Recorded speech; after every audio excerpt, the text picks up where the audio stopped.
Ayahku adalah Dewa Perang. Bab 625. Mereka bahkan tidak berani memprovokasi Dewa Perang Junior, apalagi orang di depan mereka. Orang ini harus diperlakukan dengan hormat bahkan oleh Dewa Perang Junior. Meski mereka tidak mengetahui identitasnya, seorang anak berusia 3 tahun tahu bahwa statusnya pasti lebih mulia daripada Dewa Perang Kunlun. Bukan berarti Kaisar tidak memiliki pengawal lain, dia juga dikelilingi oleh orang-orang kekar.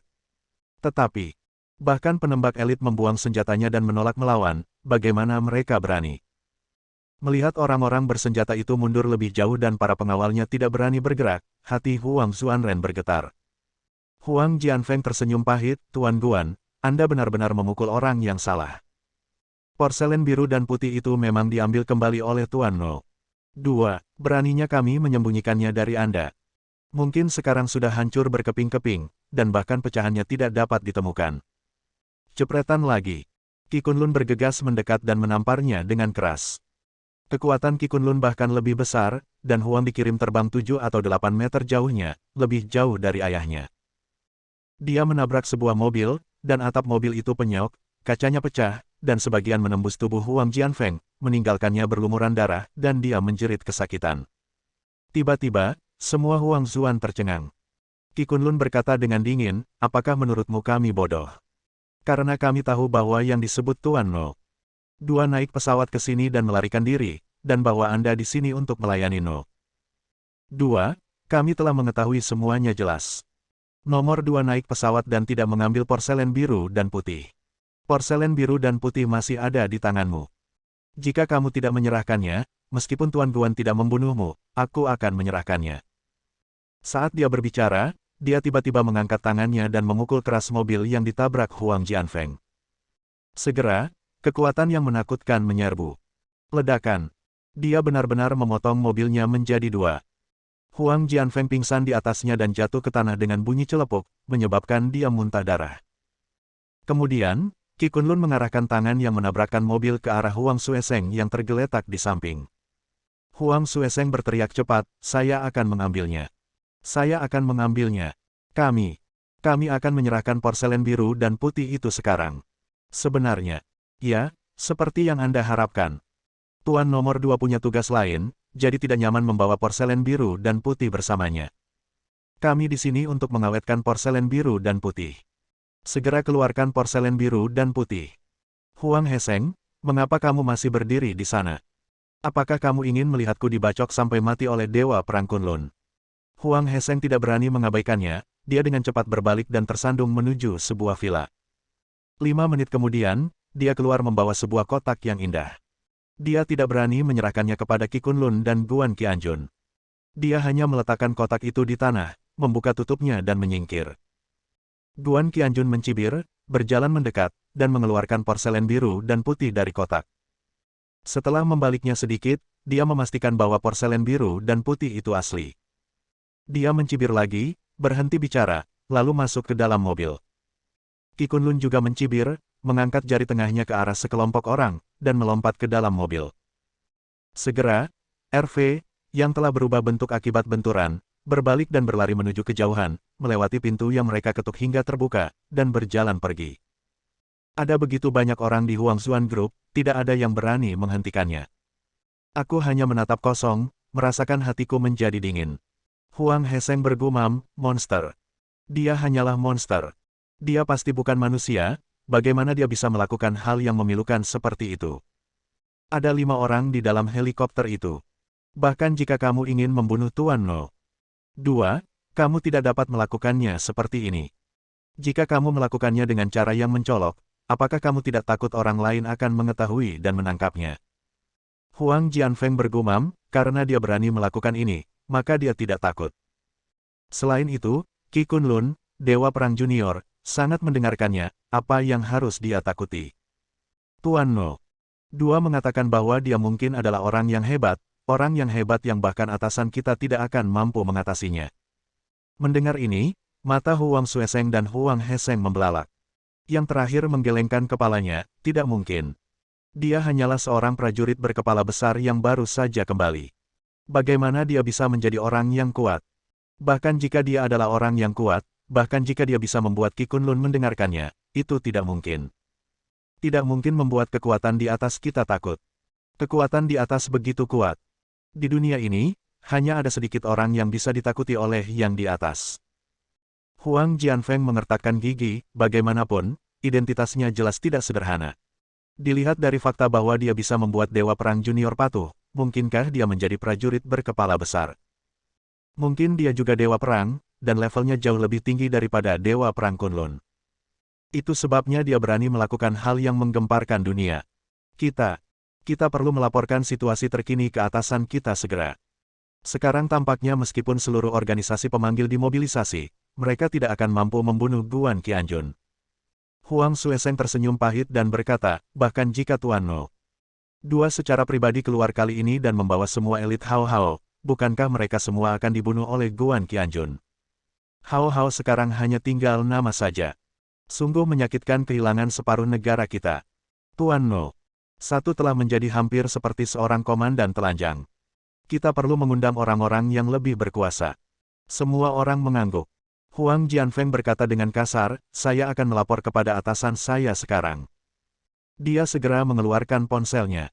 Huang Heseng bergumam, bahkan organisasi pemanggil tidak dapat menangani Guan Qianjun. Harapan terbaik saya telah kecewa. Berapa lama waktu yang dibutuhkan para petinggi untuk mengirim orang yang lebih kuat untuk membunuh Guan Qianjun? Aku tidak tahan. Putra sulung saya Huang Tianqi meninggal dengan sangat tragis. Saya bermimpi tentang dia setiap hari, dan istri saya bermimpi tentang dia setiap hari. Dia datang untuk bertanya kepada kami mengapa kami belum membalaskan dendamnya. Kenapa kamu belum membunuh Guan Qianjun? Kenapa?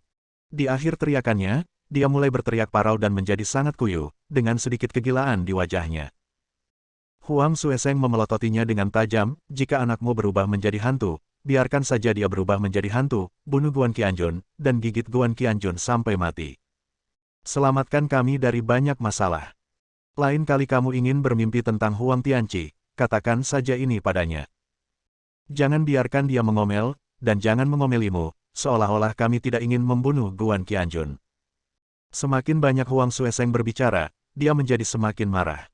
Juga, dia tidak bisa membunuh Guan Qianjun berulang kali, itu sangat menjengkelkan. Dan, anak ini baru saja berlari ke arah mereka dan membunuh orang No. Dua yang baru saja pergi. Kekuatan membunuh yang begitu mengerikan membuat kakiku terasa lemas bahkan saat aku memikirkannya. Bisa dibayangkan selama Guan Qianjun mau, dia bisa menembakkan peluru meriam lagi dan membunuh mereka semua. Huang Heseng terlalu takut untuk berbicara, tetapi ada kebencian yang tak ada habisnya di matanya. Dia berbalik dan pergi dengan putus asa, bergumam sambil berjalan.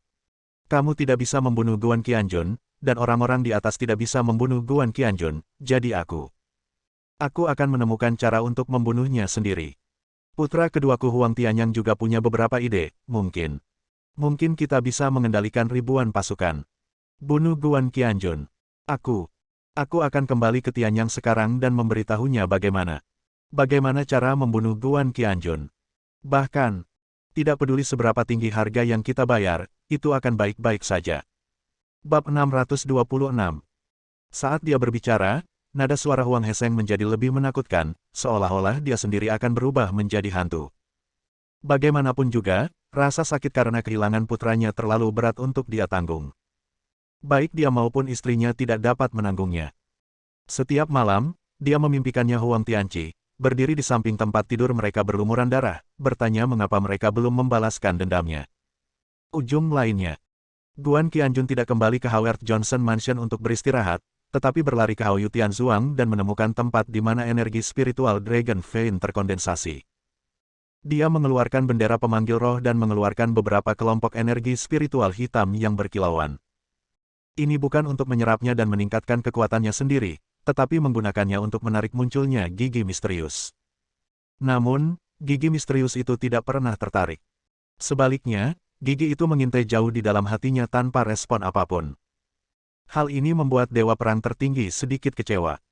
Dia benar-benar ingin mendapatkan sinar energi spiritual kuno lainnya. Kini tampaknya hal itu tidak mudah. Memikirkan hal ini, wajah lama Dewa Perang tertinggi memerah, dia tidak akan. Anda benar-benar harus mengambil pendekatan itu. Bagaimana mekanismenya? Apakah ini prosedur operasi yang tidak bisa dihindari, atau Apakah energi spiritual prasejarah yang masuk ke tubuh Ling Yuiwei melakukan sesuatu yang salah?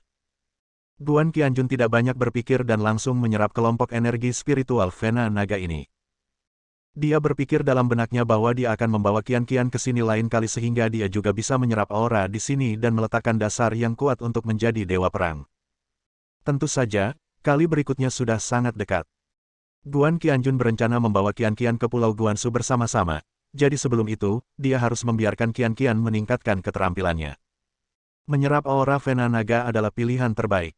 Malam itu, dia menginap di Haoyu Tianzuang dan tidur sampai jam 9 keesokan harinya.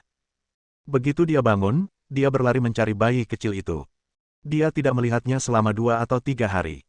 Gadis kecil Qian-Qian pasti juga merindukannya. Dia sedang mengendarai mobil dalam perjalanan menuruni gunung, tapi mobilnya muncul di teleskop berkekuatan tinggi. Teleskop berkekuatan tinggi ini muncul dalam sepasang tangan yang muda dan kuat. Pemilik tangan ini muncul di puncak gunung lain yang berjarak kurang dari 300 meter dari Gunung Yunhai. Ada 4 atau 5 orang lain di sekitar. Semua orang menatap mobil yang menuruni gunung dengan mata berbinar. Tangan yang memegang teleskop diturunkan, memperlihatkan wajah berusia sekitar 30 tahun, tapi sangat kejam dan keji. Itu adalah Dongfang Xingchen, tuan muda dari keluarga Dongfang, salah satu dari 3 keluarga kaya di kota Yunhai. Di sebelahnya adalah Namong Tianhao, tuan muda dari keluarga kaya lainnya, Namong Tianhao. Beberapa orang di samping mereka adalah pengawal mereka. Kedua orang ini telah dipukuli habis-habisan oleh Guan Qianjun, tapi sekarang, meski wajah mereka pucat, mereka tampak baik-baik saja. Seperti tak satu pun dari kakinya yang pernah terganggu oleh sedikit dorongan Guan Qianjun. Yang lainnya belum dipukuli hingga berkeping-keping dengan cambuk. Namun, wajah mereka menunjukkan kekerasan penuh. Garang. Jahat. Jika kedua wajah ini ditempatkan dalam kegelapan, orang akan mengira mereka adalah roh jahat. Selain itu, ada 2 orang yang terlihat sedikit istimewa. Mereka. Salah satunya berusia sekitar 60 tahun, mengenakan seragam Tao, dengan wajah keriput dan ekspresi seram, dan dia memegang kocokan. Yang satu lagi juga berseragam Tao, tapi usianya baru sekitar 20 tahun, dan dia perempuan. Dia masih cukup muda, bertubuh seksi, dan jubahnya ketat, menunjukkan sepenuhnya apa artinya menggembung ke depan dan ke belakang. Wajah cantik dengan ekspresi yang memikat semua makhluk hidup. Semangat menawannya tidak lebih buruk dari Su Haitang. Hanya saja Su Haitang secara alami menawan, namun biarawati Tao kecil ini sepertinya telah dibina dengan cermat hingga menjadi seperti ini. Dongfang Xingchen memandang pendeta Tao tua itu dan berkata dengan hormat, "Tuan Dewa Bumi, pengemudi mobil yang baru saja pergi adalah Guan Qianjun. Dialah yang memukuli kakak laki-lakimu, Dewa Surgawi, hingga terluka parah. Dia sangat mengerikan, sangat keji. Ketika saya baru saja mendengar Anda berbicara tentang betapa menyedihkannya Dewa Surgawi sekarang dan betapa dia tidak mampu untuk terluka parah, hati saya dipenuhi dengan kesedihan dan saya berharap bisa menggantikannya." Dia mengeluarkan kartu dari tubuhnya dan menyerahkannya kepada Dewa Bumi dengan hormat. "Tuan, ada 3 juta di kartu ini. Saya minta maaf karena meminta Anda untuk mengembalikannya ke kakak laki-laki Anda dan membeli beberapa suplemen nutrisi untuk mengisi kembali tubuh Anda." Namong Tianhao juga mengeluarkan sebuah kartu. "Tuan Dewa Bumi, ada 2 juta orang di sini, dan saya berbakti kepada Dewa Surgawi." Dia dipukuli dengan sangat parah oleh anak itu. Ini sungguh tak tertahankan. Sungguh memilukan memikirkannya. Saya tidak tahan memikirkan wajah pucat Dewa Surgawi setelah kekalahan tragis itu. Saya hampir ingin memeluknya dan menangis bersama. Saat dia berbicara, dia menitikkan air mata. Sepertinya memang begitu. Kemudian, Dongfang Xingchen mengeluarkan kartu lainnya. Namong Tianhao juga mengeluarkan sebuah kartu. Masing-masing 2 juta. Dikatakan bahwa mereka berbakti kepada Tuan Dewa Bumi. Identitas orang ini juga tidak sederhana. Dia adalah wakil kepala sekolah ke-8 dari Sekte Harimau Naga. Bahkan saudaranya berada 1 tingkat di bawahnya, wakil pelatih kepala ke-9.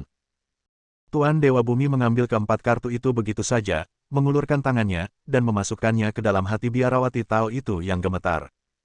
Biarawati Tao kecil itu tersenyum lebar. Dia berterima kasih kepada kedua pemuda itu dan terus melirik mereka. Namun, kedua pemuda itu agak tertarik dengan kecantikannya, namun mereka tidak berani melakukan kesalahan apapun. Lagi pula, Siapapun yang memiliki pandangan tajam dapat melihat bahwa biarawati Tao kecil yang menawan ini jelas-jelas berselingkuh dengan Dewa Bumi. Kemudian, beberapa orang kembali berbisnis. Namong Tianhao mengertakkan gigi. Aku ingin menyelinap ke gunung tadi malam dan mengikuti pengaturanmu untuk membersihkan pembuluh darah naga, tapi aku tidak menyangka orang itu kembali tidur, jadi aku harus menunggu sampai sekarang. Sulit melakukan apapun di siang hari bolong. Mari kita berdoa untuk kesuksesan. Dewa Bumi tersenyum dengan tenang dan tidak menganggapnya serius. Bagi orang-orang seperti kami yang sudah terlatih, kami tetap bisa melakukan apa yang ingin kami lakukan siang atau malam. Meski tertutup malam, saya tidak perlu mengeluarkan terlalu banyak tenaga. Itu yang terbaik, tapi karena ini butuh usaha, ayo kita lakukan. Akan kutunjukkan kekuatan gaibku. Lalu, dia menghela napas menuju Gunung Yunhai. Nafas ini benar-benar berubah menjadi awan kabut putih, dengan cepat melayang ke sana. Kecepatannya cukup cepat, seperti embusan angin, mengalir deras di tengah lereng gunung. Berkedip dan menghilang. Setengah menit berlalu, tapi masih belum ada gerakan. Hal ini membuat Namong Tianhao, Dongfang Xingchen dan yang lainnya menatap dengan mata besar. Tidak tahu apa yang sedang terjadi. Mungkinkah keajaiban orang sungguhan yang memasuki tanah gagal? Tetapi, terlalu malu untuk bertanya. Biarawati Tao kecil itu melihat apa yang mereka pikirkan, tersenyum manis, dan berkata dengan bangga, seni tuanku dalam menelan awan dan menyemburkan kabut telah mencapai tingkat kemahiran. Hanya melihat. Waktu untuk menyaksikan keajaiban akan segera tiba. Tidak lama setelah dia selesai berbicara, dia melihat aliran kabut putih muncul dari hutan di tengah gunung. Mereka menjadi semakin besar seperti balon yang terus-menerus ditiup. Secara bertahap memenuhi pegunungan dan hutan satu demi satu, dan tanpa sadar menyelimuti seluruh kota Yunhai. Tiba-tiba, Gunung Yunhai yang langitnya cerah dan setiap tumbuhan serta pohon terlihat jelas, berubah menjadi Gunung Yunhai yang sesungguhnya. Awan dan kabut di pegunungan bagaikan lautan, yang terus tumbuh dan berputar-putar mengelilingi seluruh gunung. Gunung Yunhai menjadi gunung awan. Adegan ini membuat semua orang tercengang. Setelah sadar kembali, mereka bertepuk tangan dengan penuh semangat dan memuji orang yang sebenarnya atas kemampuan ajaibnya. Dewa Bumi tersenyum dengan tenang, itu hanya tipuan kecil, tidak masuk hitungan. Namun, awan lengket semacam ini cukup bagi kita untuk melakukan pekerjaan besar. Ini lebih cocok untuk aksi selanjutnya daripada malam hari. Bersambung.